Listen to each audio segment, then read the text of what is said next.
Narito ang mga pinakamainit na balita ngayong tanghali. Tensyon sumiklab sa pagitan ng mga rallyista at kapulisan sa Visoto, Pasay City. Pagbisita ni US Secretary of State Marco Rubio sa bansa, kinundena. Senator Rodante Marcoleta naghain ng not guilty plea sa kasong plunder at paglabag sa PD46 sa Sandigan Bayan. Patterns of violence ng magkapatid na Duterte natuklasan ng NBI. Depensa, kinwestiyon naman ang appointment ni Matibag sa Day 8 ng impeachment trial. Sa MBC TV Sports, Mike Phillips maglalaro sa Kyoto Hanari sa Japan B-League. At sa Showbiz Spotted, gabi ng lagim ng DZRH, Best Radio Drama Show sa unang FAMAS Broadcast Awards.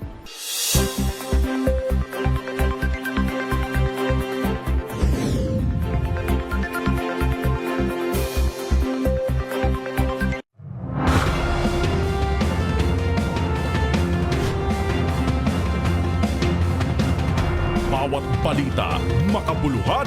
Bawat kwento, makapangyarihan. Boses ng Pilipino para sa Pilipino. Live mula sa MBC TV Studio. MBC TV Network News.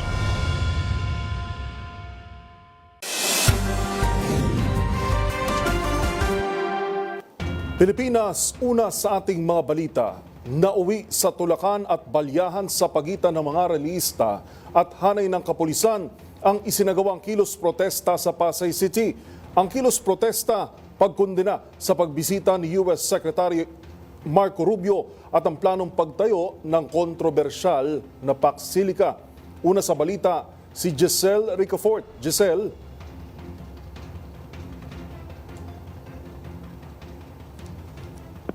Go ahead, Giselle. Alright, babalikan natin ang linya ni Giselle Ricafort.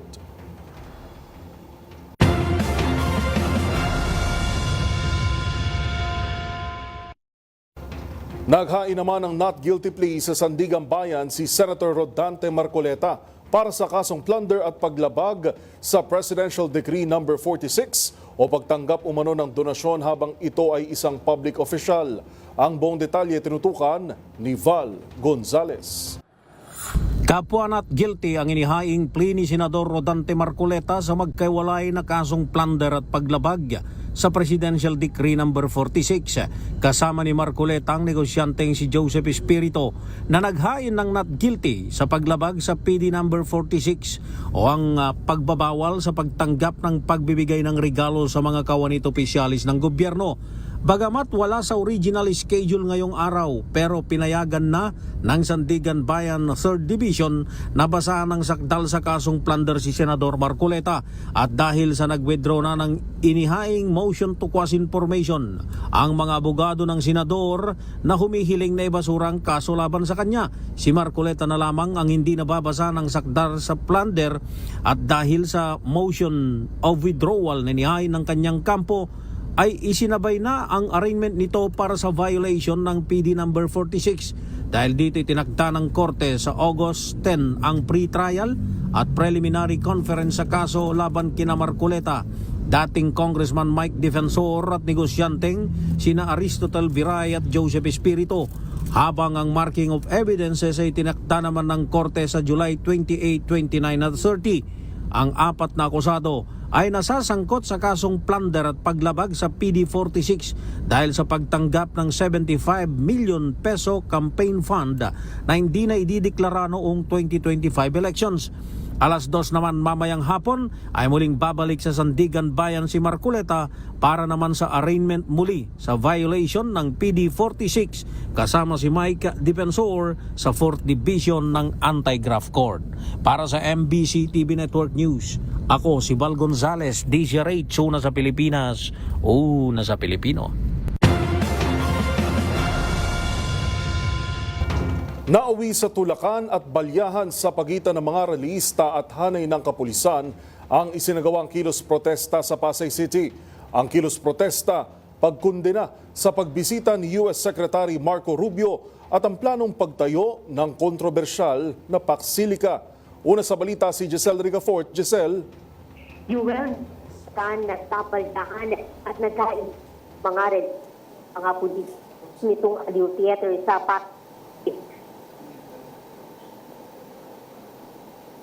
Iba pa po yung sumugod dito sa lugar para kondinahin yung pagbisita sa bansa ni U.S. Secretary of State Marco Rubio at yung project na pinangungunahan ng Estados Unidos sa Manny Bayan Secretary General na isang 22 anyos na babae na kanina at dinala sa police station. Nasugatan naman yung 50 anyos na si Orly matapos yung pakinggan na bahagi na kaya. Saan nangyari? Dinula kami ng mga pulis. Dalawa kaming nataganan. Hospital na ganyan. May mga kasama pa po kayo na sugatan. Dalawa kaming nadapa kasi tinula kami ng tinulak ng pulis. Ilang taon na kayo, sir? 59. 59. Anong pangalan niyo po? Orly Marceliana. Sir Orly Marceliana. Marceliana. Thank you, sir. Ako lang tatangka na arrest yung veteran photojournalist na si Bulit Magsagsagan ng Tony pagkukuhan ng larawan yung pag-aresto nga doon sa isang terrorista kaya napamura sa kanina. Doon na raw sa sinubukang pusasa ng isang pulis dahilan para bumagsak kamera sa muna man ng pinsala. Ayon pa sa freelance photojournalist, maaring inakala ng mga otoridad sama siya sa protesta. Kaya pinalagan niya yung mga pulis ng kanya at lumayo na lamang sa mga ito. Pinagtanggol naman si Marquez ng kanyang mga kasamahan sa hanap buhaya.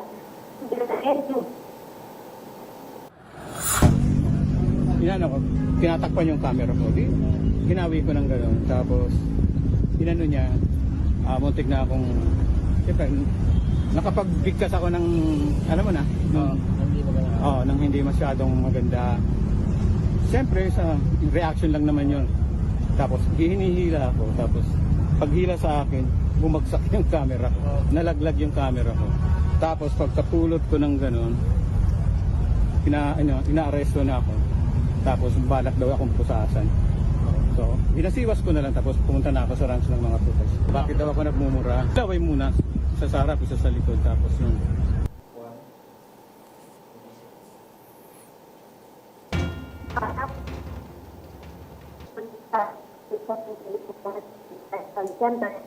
Ang ginagapan mo yung ikalimamput sa ng minister bigyan luto yung mga ang kanilang programa. Ibigay ng group na chief diplomat ng Amerika pananagutan si Rubio ng kanyang bansa sa Iran doon sa genocide sa ng mas malawak na pangkarambong sa mineral resources ng Pilipinas at magpapalakas sa presensya ng US military dito. Isinisigaw din kanina ng mga resista yung masamang ng US exercise ng Atomic Security Zone sa nuclear city sa ilalim ng pagsilkadil.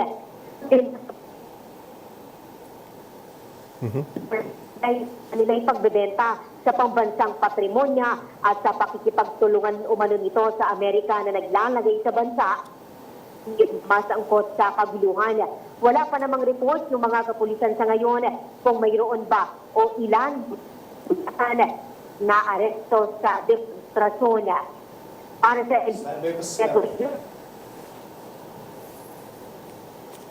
sa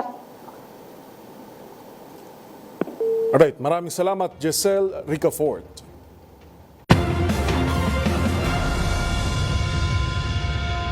Sumalang na sa witness stand ng impeachment trial si National Bureau of Investigation o NBI Director Attorney Melvin Matibag na siyang huling testigo ng prosekusyon para sa Article 4 o grave threats ni Vice President Sara Duterte laban sa Pangulo, First Lady at dating House Speaker.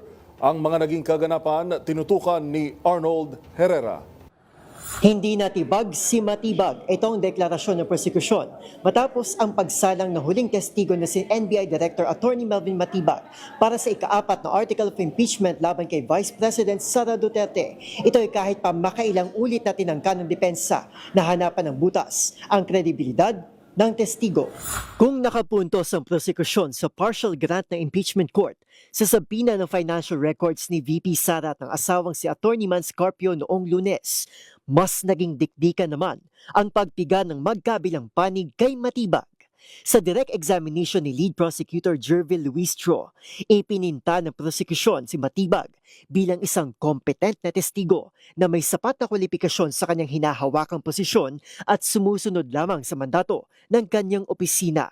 Para kay Matibag, ang anumang banta sa Pangulo ay banta rin sa pambansang seguridad. From our law enforcement perspective, ang ginawa pong banta ng Vice Presidente ay tinatrato na namin hindi banta kundi isang plano para po sa pagpatay sa ating Pangulo.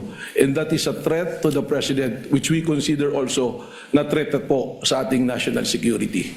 Hinimay rin ng prosekusyon na namarkahan ng umano'y pagbabanta ng bise ang lahat sa 5 kriteria ng NBI para maglunsad ng isang investigasyon.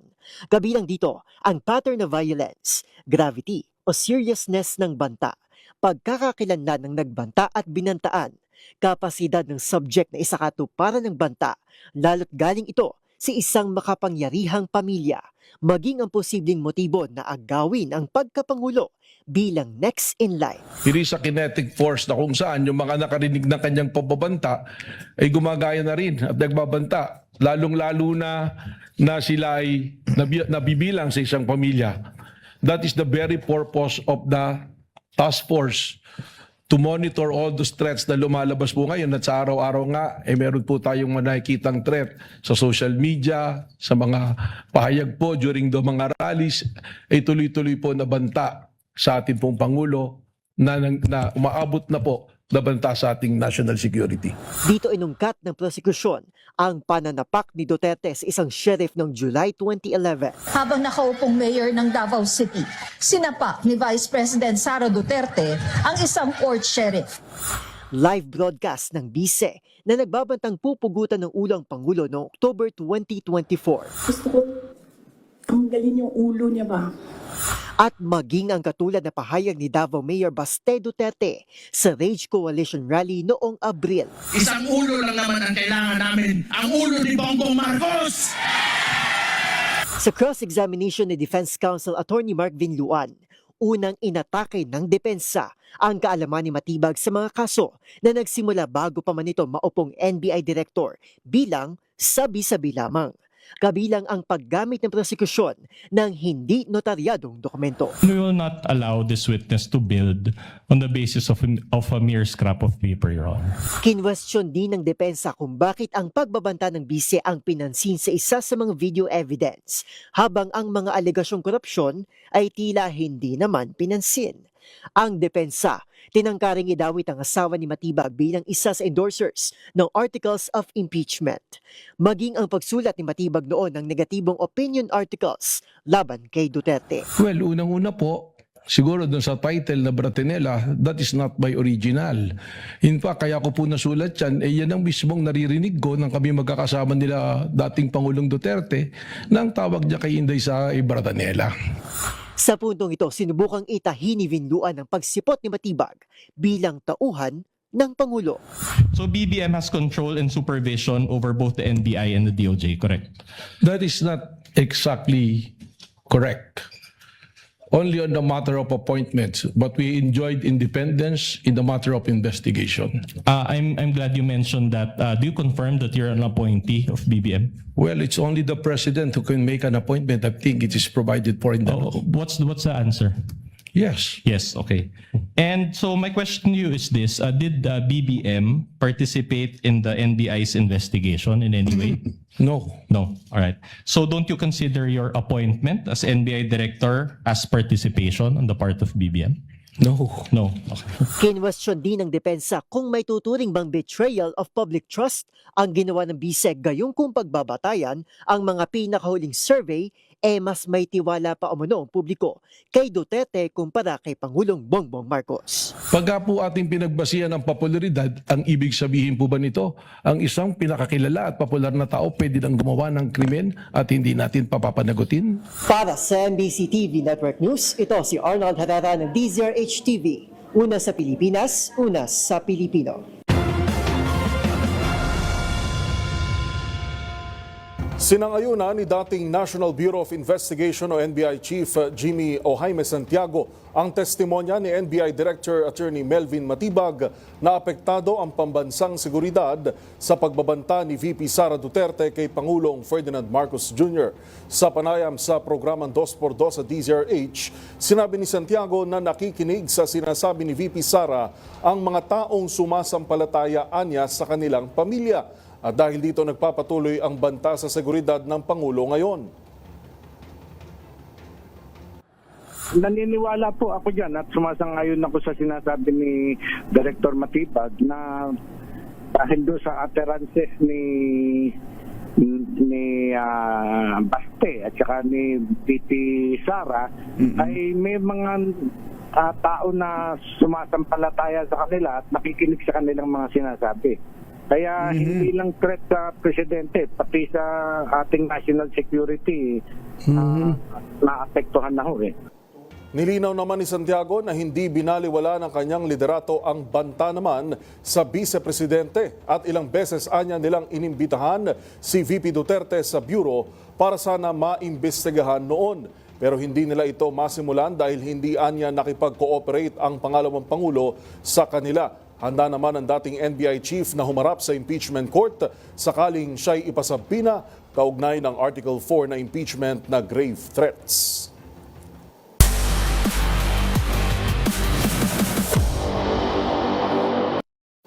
Sa mundo ng basketball, matapos ang ilang usap-usapan sa paglalaro ni Gilas Pilipinas stand out sa international scene, ngayon opisyal nang inanunsyo ng manlalaro ang pagsabak nito sa Japan B-League. Ang mga detalye sa report ni Matchpoint, Mili Borja. Isang bagong yugto sa kanyang professional career ang haharapin ni Gilas Pilipinas forward Mike Phillips matapos lumagda ng kontrata sa Kyoto Hanaris ng Japan B-League. Formal na inanunsyo ng Kyoto Hanaris ang pagkuha ng serbisyo ng 6'7" former De La Salle University standout sa ilalim ng 2 taong kontrata hanggang sa katapusan ng 2027-2028 season. Ayon kay Phillips, isang karangalan ang pagkakataong makapaglaro sa Japan, lalo't nakapaglaro na rin siya roon sa ilang tournament noong siya ay nasa kolehiyo. Kinumpirma rin ng kanyang agency na Trey Sports Management ang paglipat niya sa pamamagitan ng isang social media post. Ayon sa ahensya, dadalhin ni Phillips sa Kyoto ang kanyang depensa, lakas, versatility at non-stop energy sa loob ng court. Bago ang paglipat sa Japan, nakasungkit si Phillips ng 2 UAAP Championship kasama ang De La Salle University at naging Finals Most Valuable Player o MVP ng UAAP Season 88. Naglaro rin siya sandali para sa San Juan Knights sa Maharlika Pilipinas Basketball League o MPBL. Nakagawa rin agad ng impresyon si Phillips sa Gilas Pilipinas matapos ideklarang local player ng FIBA noong Pebrero. Sa kanyang unang 2 laro sa 2027 FIBA Basketball World Cup Asian Qualifiers, nag-average siya ng 4 na puntos at 8.5 rebounds bawat laro. Kabilang din si Phillips sa Gilas Pilipinas na nagwagi ng gintong medalya sa 2023 Southeast Asian Games sa Cambodia. Kamakailan lamang, pinangalanan din siya bilang 2026 Collegiate Press Corps Men's Basketball Player of the Year. Para sa NBC TV Network News, ito si Billy Borja ng DZRH TV, una sa Pilipinas, una sa Pilipino. Sa aming pagbabalik, AFP Chinese o AFP Chief Nafarete sa mga sundalo sa Ayungin Shoal stood our ground. Manatiling nakatutok sa NBC TV Network News.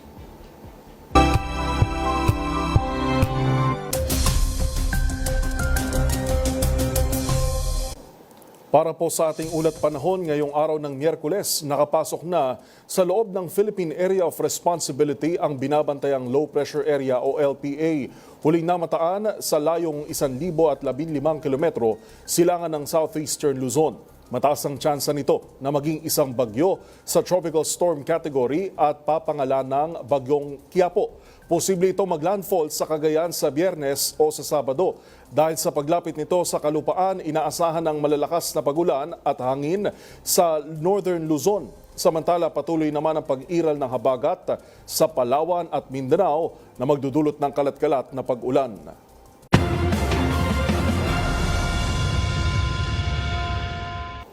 Sa gitna ng panibagong tensyon sa West Philippine Sea, nanindigan ang bagong hepe ng Armed Forces of the Philippines o AFP na si General Antonio Navarrete na depensahan ang teritoryo ng bansa.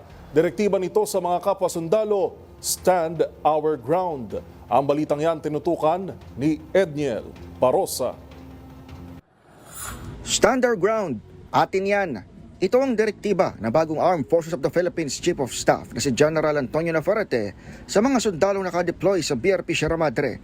Kasunod ito nang sumalubong sa kanyang issue ng panibagong enkwentro sa pagitan ng Philippine Navy personnel at China Coast Guard sa Ayungin Shoal.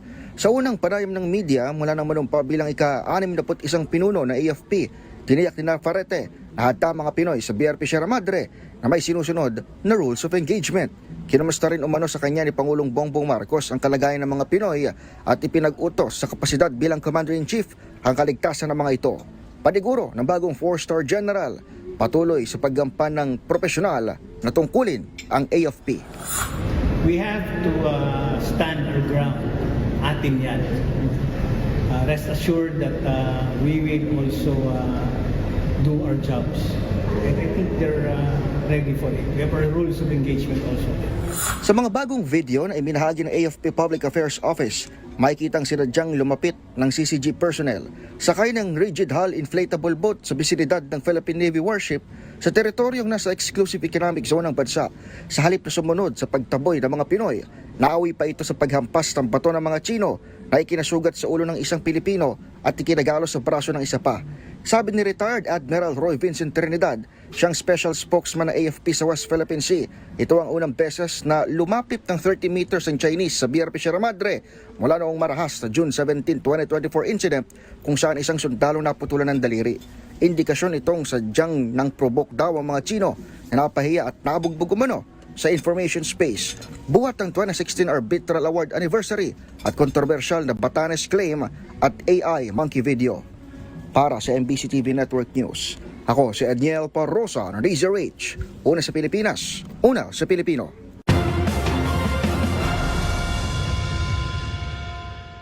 Tinawag na dangerous and dangerous actions ng Amerika ang ginawang pangharas ng China sa Ayungin Shoal na ikinasugat ng ilang tauhan ng Philippine Navy.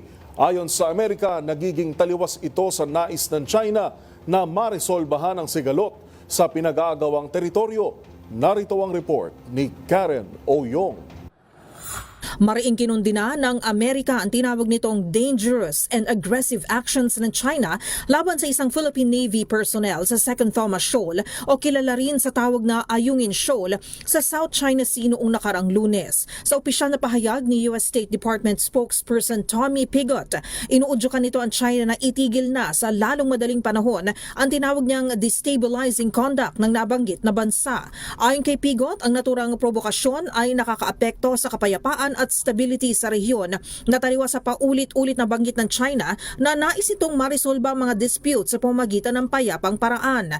Noong Lunes, kinumpirma ng Armed Forces of the Philippines o AFP na dahil sa marahas at agresibong reaksyon nito laban sa isang Philippine Navy personnel, nagtamo ng tama sa ulo ang naturang individual at pinsala sa sinasakyan nitong rubber boat habang nagpapatrolya malapit sa BRP Sierra Madre, ang outpost ng Philippine Navy sa loob ng teritoryo nito sa South China Sea. Iginit ni Pigott ang suporta ng Amerika sa Pilipinas at pinuri ang pinakitang professionalism at restraint ng Philippine Navy personnel. Dagdag ni Pigott na final at binding ang South China Sea Arbitral Award at patuloy nitong isusulong ang isang malaya at bukas na Indo-Pacific region. Ang naturang pahayag ni Pigott ay kasabay naman ng pagdalo ni US State Department Secretary Marco Rubio sa Manila na dumating sa bansa araw ng Martes at inaasahang dadalo sa ASEAN Post-Ministerial Conference sa araw ng Miyerkules kasama ang mga bansang India, Canada, Japan, China, New Zealand, European Union, Republic of Korea,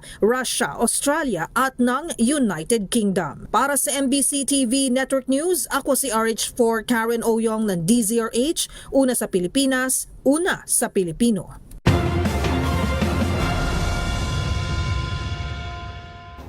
Tumaas ang bilang ng mga Pilipino na walang tiwala sa China. Ayon sa Okta Research, 2/3 o 64% ng mga Pilipino ang distrust o strongly distrust sa China. Mas mataas yan na 7% sa naitalang 55% noong Marso o unang quarter ng taon. Sa naturang bilang, tanging 14% ng respondents ang nagsabing may tiwala sila sa China, habang 21% naman ang undecided. Ginawa ang survey mula July 4 hanggang July 11, kasabay ng paggunita sa ika-10 anibersaryo ng 2016 Arbitral Award sa Pilipinas. Aabot sa 1,200 respondents ang tinanong sa pamamagitan ng face-to-face interview na isang non-commissioned survey at nakatuon sa sentimiento ng publiko sa China.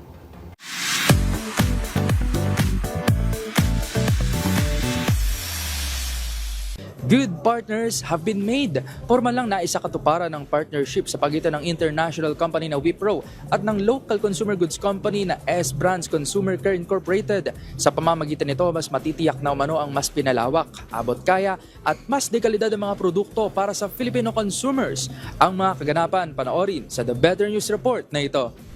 Formal lang inanunsyo ng Indian consumer goods firm na Wipro Consumer Care International ang partnership nito sa local personal care company na S Brands Consumer Care Incorporated.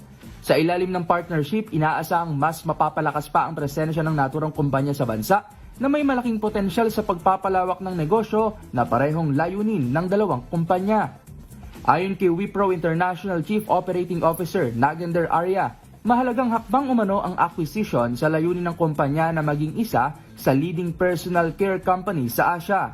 I think the goal is clear that how do we expand our footprint in the Philippines with the right brands and the relevant brands which are loved by the Filipino consumers, and Wipro can build them further, not only in the Philippines but also in multiple countries. I think that's the first goal.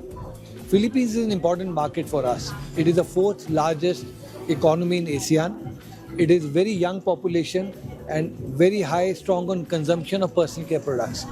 Binigyan din naman ng founder and president ng S Brands na si Dick Ong na panatag sila sa magandang track record at R&D ng Wipro. Aniya, magbibigay ito ng mas magandang serbisyo para sa Filipino consumers at mas magpapalawak ng kanilang market reach dahil sa pagkakataon na magkaroon ng international exposures ang ating local brands. Sa kasunduan, tiniyak ng Wipro na magpapatuloy pa ang manufacturing ng mga produkto ng S Brands na kilala sa bansa na siya namang madadagdag sa kanilang product portfolio. Samantala, present naman sa media conference na ginanap sa Shangri-La, The Fort Manila, ang longtime brand ambassador ng S Brands, ang Pinay actress na si Dimples Romana, na excited sa bagong milestone na ito. Siguro sa mga bagay na ganito talaga yung pinagpapasalamat natin sa Diyos that we are able to reach global heights, no? Through, of course, Wipro. We share the same values, we want the same trust, we want to be able to really step outside of that space and say, meron tayong mga Filipino products that are worth, the space in the global market. Nakatakda namang maisara ang naturang kasunduan sa Agosto ngayong taon kung saan magiging ika-16 na acquisition na ito ng Wipro sa kanilang mahigit 37 brands sa mahigit 60 mga bansa. Para sa DZRH TV, ito si Rovic Manuel, una sa Pilipinas, una sa Pilipino. At yan po mga balitang aming nakalap ngayong araw ng Miyerkules. Sa ngalan pa rin ni Karen Oyong, ito po si Yuel Reyes.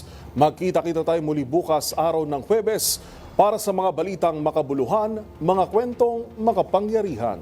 Hatid ang boses ng Pilipino para sa Pilipino. Ito po ang MBC TV Network News. Una sa Pilipinas, una sa Pilipino.